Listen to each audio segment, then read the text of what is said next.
Okay, this is the Cooler Master Masterliquid ML360P Silver. And strangely, the fans are just one piece. I kind of like this idea. Obviously, you cannot just take one and use it for another application. Though I don't see why you can't use all three of them in another application. That should be fun. And, well, if there's something wrong with one, you need a whole set of three.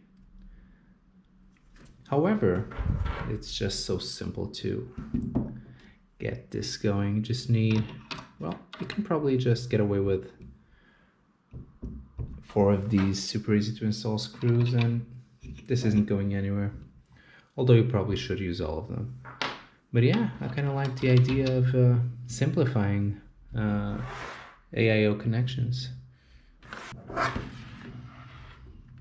What do you think?